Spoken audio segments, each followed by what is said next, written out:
Alright, so let's handle question 4, which is dealing with the first principle.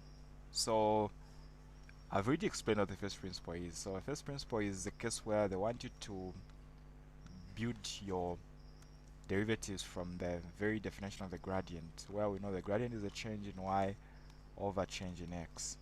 So change in y as the function of x plus h minus the function itself divided by x plus h minus x, which reduces to f of x plus h minus f of x, and then just h. And then of course we add the limit as h approaches 0. This is basically the first principle. Okay, so everything we're going to be doing will be based on that very equation. So when I look at the very first one,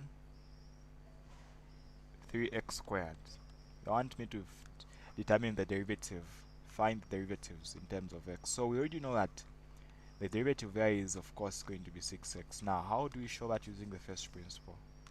So our equation, the limit as h approaches 0. Now don't forget the equation is f of x plus h minus f of x divided by h. Of course don't forget the limit as h approaches 0. So for f of x plus h, it implies where there's x, you put x plus h in the function. So we're going to add 3x plus h where there's x squared, and then minus f of x, which means the original function itself, divided by h. We'll maintain the limit as h approaches 0, and then of course we have a 3. So expand what's in the brackets. You're going to have x squared plus that's going to be 2hx plus h squared, and then minus 3x squared over h. Now next step, we can distribute the 3. So we're going to have 3x squared plus 6hx plus 3h squared minus 3x squared. So this and that can subtract. We're still dividing by the h, don't forget. On our next step, the limit as h approaches 0, you can factor out the h on top so that you have h and then remain with 6x plus 3h over h. The idea is we can't divide by a 0, so the h has to be cancelled. Our goal is to always ensure that the h on the bottom is cancelled out. So you're now remaining with the limit as h approaches 0, and then you have 6x plus 3h. So now at this point, you know that wherever you have h, it's going to be a 0. So what remains is 6x as your derivative. That's how you use the first principle. Now apply whatever we've done here to every other question ahead of us. The second one is 1 minus root of x minus 1. Differentiate that function using first principle. So obviously I've already told you the limit as h approaches 0 will start by f of x plus h. It implies where there's x, you put x plus h. So you're going to have a 1 over root of x plus h minus 1, and then minus the original function itself, which is just 1 over root of x minus 1, divided by the denominator, which is h in our equation. Next step, the limit as h approaches 0, we want to ensure that the h on the bottom is cancelled out. In this case, we have got fractions on top. Let's try to combine them. So common denominator will require us to have a product of the 2. So we have x plus h minus 1 multiplied by x root of x minus 1. Then we divide. If we divide that, we're going to remain with the other part. So we have root of x minus 1, and then minus root of x plus h minus 1. That's basic computations of fractions. Okay, let me ensure you've gotten that. So that's just our numerator. Don't forget we have the limit attached. So the limit as h approaches 0 is attached. For the denominator, we have division by h. In other terms, we're multiplying the entire part by 1 over h. So that's what division is there. What do we do? So at this point, we've seen that we're dividing by 1 over h. Let me just bring it to the denominator so that you can clearly see the next step. So for the next step, what you do is you multiply by the conjugate, just changing the sign in between. Yeah, you understand why. So the conjugate implies we change the sign. So multiply both the denominator and the numerator of a fraction by the top part, changing the sign in between. So that will be root of x minus 1. We change the sign to be a positive, and then x plus h minus 1. Whatever you do to the numerator, do it to the denominator as well.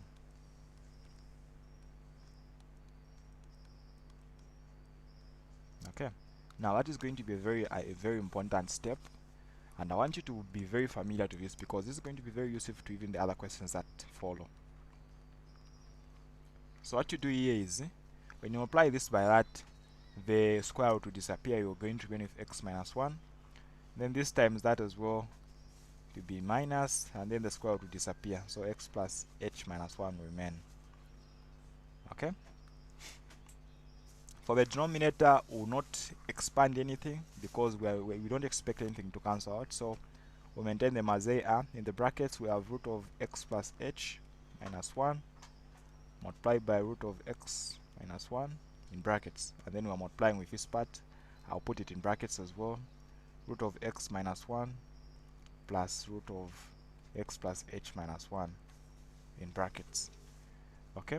Now, this entire part is divided by h. Everything is being divided by h. So dividing by h, the entire part there. Now, dividing by h is as good as multiplying by 1 over h for your information. I already mentioned that. Now, let's try to proceed to the next step where we're saying the limit as h approaches 0. Now, for the top part, you have x minus 1. Distribute the negative, you have minus x minus h plus 1. So clearly you can see that the x will subtract with the x there. This positive x will subtract with a minus x. Then the positive 1 will subtract with a negative 1. So essentially what's going to remain is just the negative h on top. And I think I can just show it there that the h is what is going to remain. And then the h will basically divide with that h. In fact, it's the negative h that basically remains. It's negative h. So negative h, and then the h will divide, so you remain with a negative 1 on top. So I have negative 1. Now let's distribute this, the h approaches 0. So wherever we have h, we're going to put a 0. So that part in the brackets, we're going to remain with root of x minus 1. The h has disappeared. And then multiply by root of x minus 1 as it is. And then the next part in the other bracket, it will remain as it is, plus the h will also disappear there, remain with root of x minus 1. So what we have now at this point? At this point now we have negative, let me simplify everything. So we have the limit as h approaches 0, and then you have negative 1. In fact, the limit can now disappear. So we have negative 1 remaining on top. And then on the bottom, what we have is, this times that will make the square root to disappear. So we just have x minus 1 in the first bracket. In the other bracket, this plus that will be 2. So that's a 2 of those coming twice. Everything else has disappeared. So is there any way we can better put this? There is. Negative 1, and then I can start with a 2 instead. And then x minus 1 if I want in brackets, and then root of x minus 1. If I want, I don't have to put it in brackets. But this is basically what you are ending up with as the derivative to the second part. Alright, so we'll continue now with question 3. So that's the function that is cosine 3 of x. We have to differentiate this using a first principle. So from first principles as well, don't forget the equation f of x plus h minus f of x divided by h, right? The limit, of course, as h approaches 0. So what we do, it implies where there is x, you put x plus h for the first part. So the limit as h approaches 0 for f of x plus h implies we put x plus h. Since we're dealing with cosine 3x, where there is x, we're going to put x plus h. Okay, that's the step we're going to make there. So we're going to have cosine and then 3, where there's x, we're putting x plus h, minus f of x, which is of course the function itself, cosine 3x, and then divided by h. This is all we are supposed to do. The limit as h approaches 0, we can distribute the 3. You understand that we're going to have cosine 3x and then plus 3h. You can still put that in brackets and then over h. So we can't substitute the value of h because we've got h as a denominator there, and you know the effect of that, it will make everything undefined.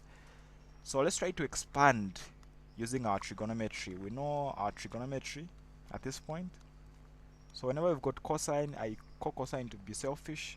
So it will be cosine 3x, cosine 3h, and then sine comes after.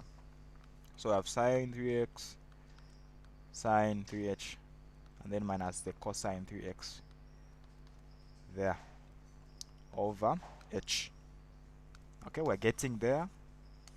At this point, what can we do? Do we have anything common that we can... So I can see cosine 3x is common, right? So the limit as h approaches 0, we'll factor out the cosine 3x. What remains? For the first part, we're going to remain with cosine 3h, the other part to just be a 1, and then minus sine 3x sine 3h over h. Okay, at least we're getting there. Now, some of the things that you have to know under the trig limits. You know that if you're going to have something like sine 3x or sine 3h, which we have in this case over 3h, and then apply the limit as h approaches 0, this is equal to a 1. And then for the cosine part, if you're going to have cosine 3h minus 1 over 3h, and then the limit as h approaches 0, this is going to be equal to a 0. You know that, right? So let's try to see the way we can come up with this. So let's distribute the limit. So the parts that don't have h are innocent. So I have cosine 3x. We'll now distribute the limit. The limit as h approaches 0 will apply to this part. So what we have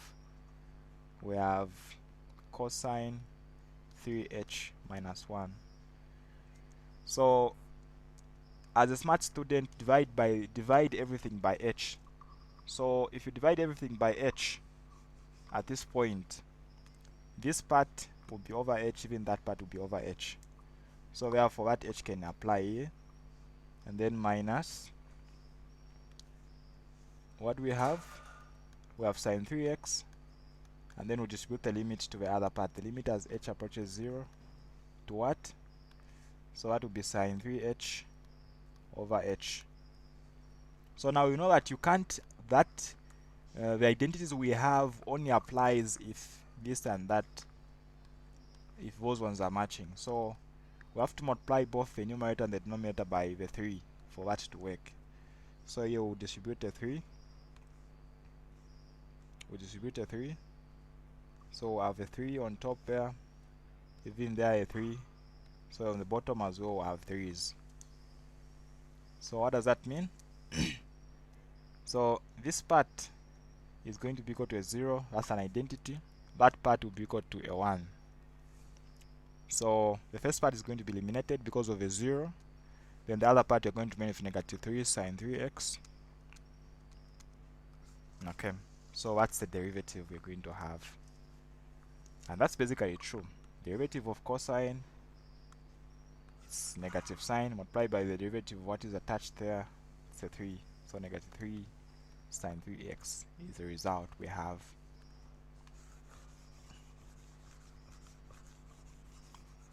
be at liberty of practicing as a good student, you can try out sine 3x.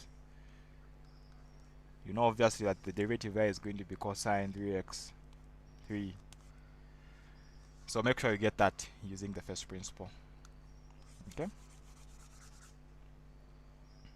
Now on the fourth one, we have a radical again, root of x squared plus 1.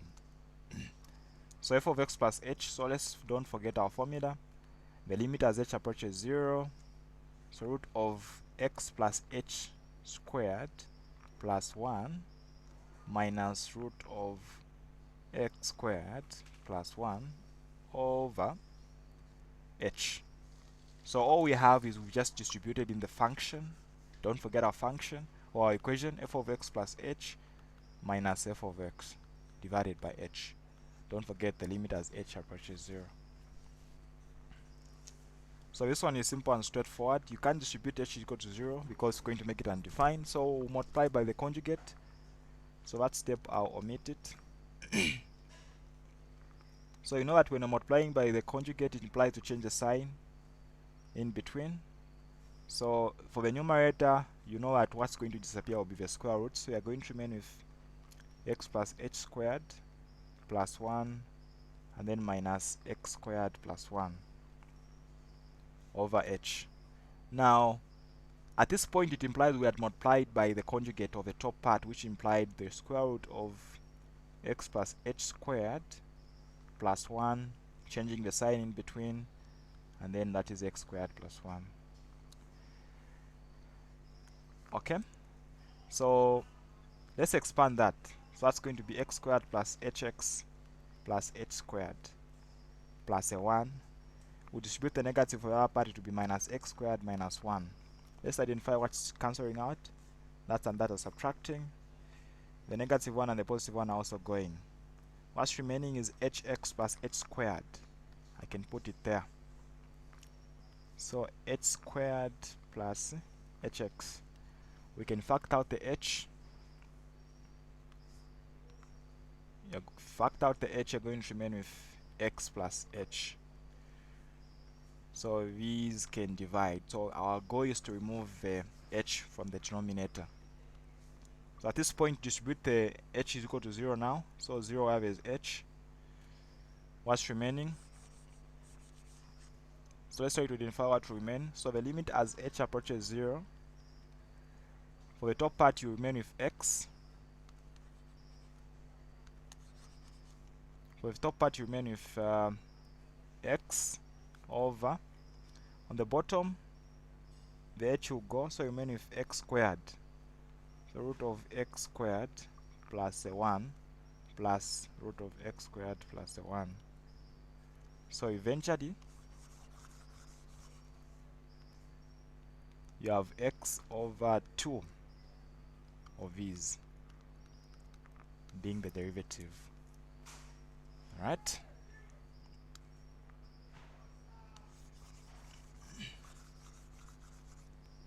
And then for number 5, y is equal to 1 over x. That one is simple and straightforward. So for f of x plus h, it will mean 1 over x plus h minus 1 over x divided by h.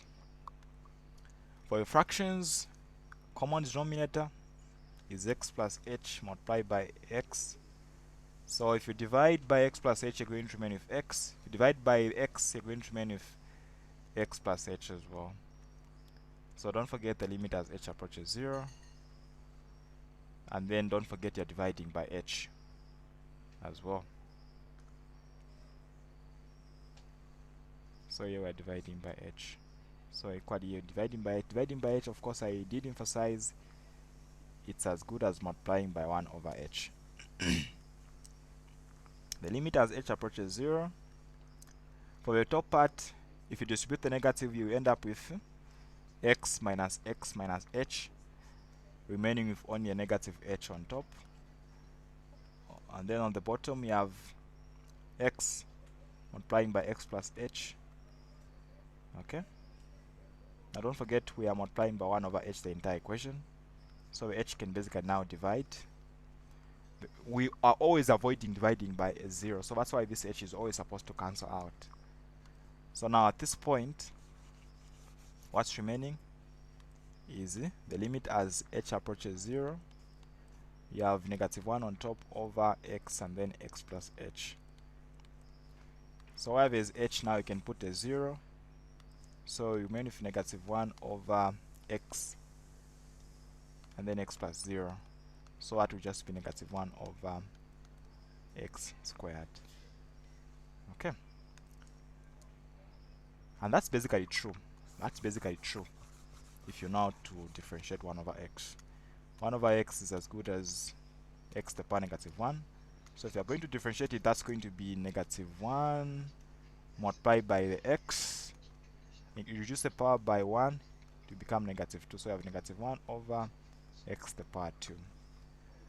And then for the last one, which is the final one, quite interesting. There we have y being equal to x over x minus 1. Simple and straightforward. Plug in. So the limit as h approaches 0. So for x plus h, it will mean we have x plus h over x plus h.